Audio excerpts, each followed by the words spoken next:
भीष्म पितामह की अंतिम सीख। कुरुक्षेत्र का मैदान युद्ध की राख से ढका हुआ था। कहीं टूटे हुए रथ पड़े थे तो कहीं धनुष की टूटी डोरियां। कौरव सेना के केंद्र में भीष्म पितामह खड़े थे।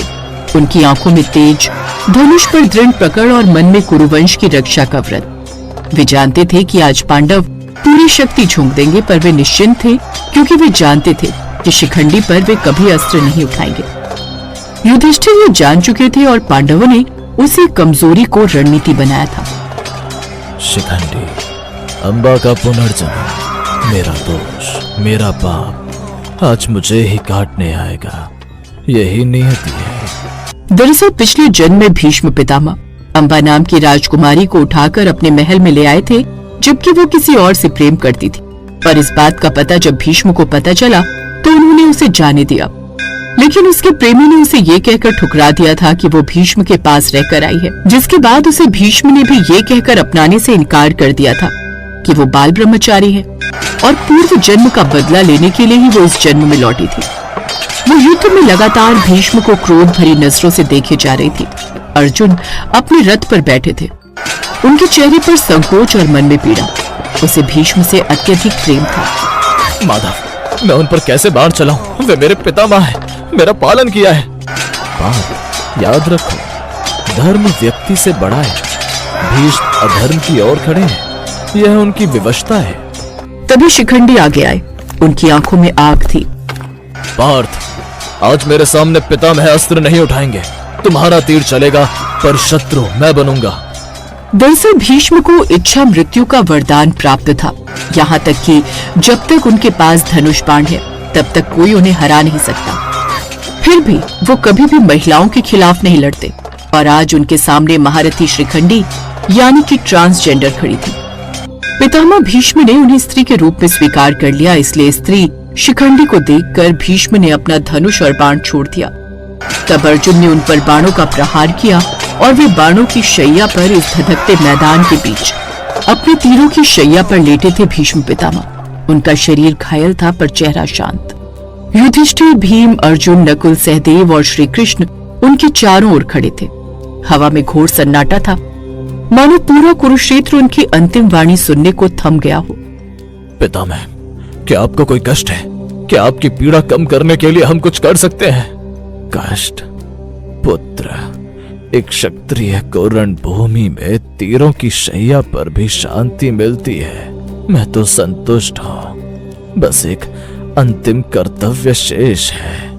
आप कहें पितामह, आप जो आदेश देंगे वह हमारा सौभाग्य होगा।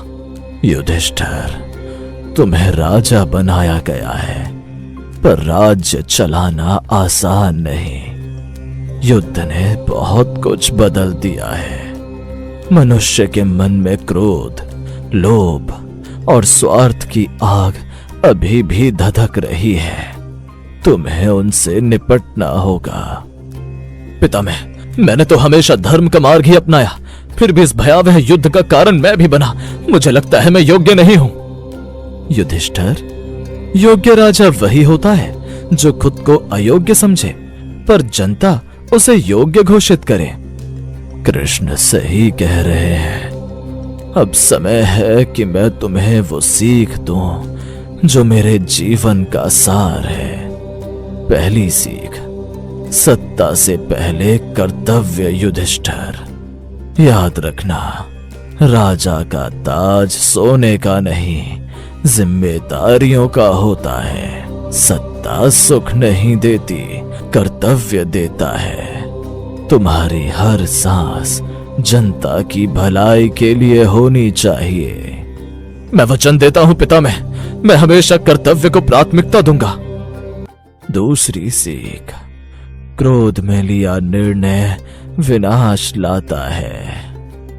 वहां देखो, दुर्योधन बुद्धिमान था, शक्तिशाली था, लेकिन क्रोध ने उसे अंधा कर दिया।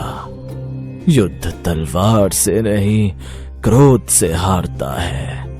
याद रखना, जब मन क्रोध से भर जाए, निर्णय मत लेना।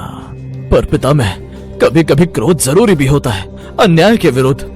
सही कहा भीम, पर क्रोध साधन हो, साध्य नहीं।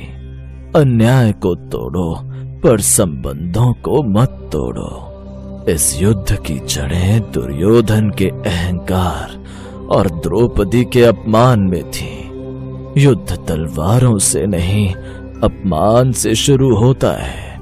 जैसे घर स्त्री से चलता है, वैसे ही राज्य स्त्री के सम्मान से चलता है।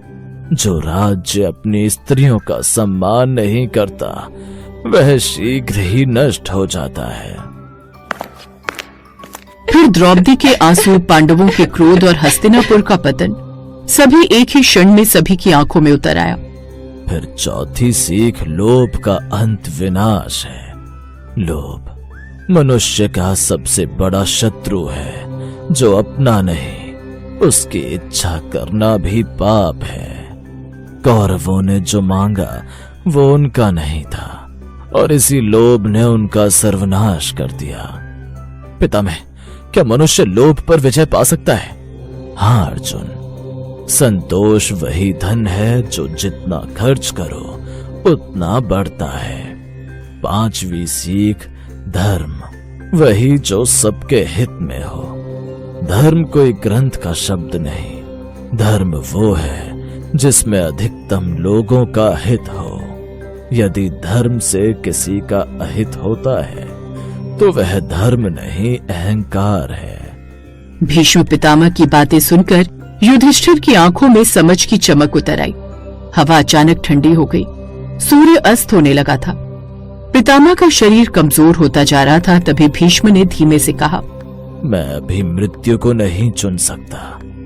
जब तक सूर्य दक्षिणायन से उत्तरायण नहीं आता, मेरी आत्मा शरीर नहीं छोड़ेगी। गंगा पुत्र, अब समय आ गया है। तुम्हारी सीखें हिंदुस्तान की आत्मा बनेंगी। कृष्ण, मैं जानता हूं तुम ईश्वर हो, पर मनुष्यों के बीच ऐसे चलते हो जैसे उनमें से एक हो। तुम्हारे संग रहकर मैंने बहुत सी बातें समझी। तुम्हारी दृढ़ता, तुम्हारा तप, तुम्हारा व्रत, ये समय की मिट्टी में कभी नहीं दबेंगे। युधिष्ठिर, यह मेरी अंतिम सीख है। राजा वह नहीं जो प्रजा पर शासन करे, राजा वह है जो प्रजा के मन में शासन करे।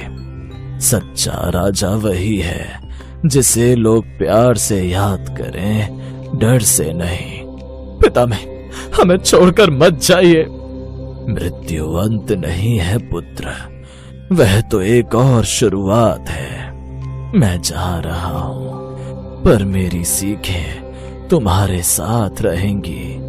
अब मैं अपनी देह को त्यागता हूं। जय जय धर्म। फिर उसी क्षण हवा थम गई, सूर्य बादलों के पीछे छिप गया और भीष्म पितामह का शरीर स्थिर हो गया। पर उनकी सीखें समय की धारा में अमर हो गईं। कुरुक्षेत्र की राख से धुआं उठ रहा था, पर उस राख के भीतर दबी थी भीष्म पितामह की वो सीखें जो आज भी हर जीवन, हर घर, हर नेतृत्व को दिशा देती हैं।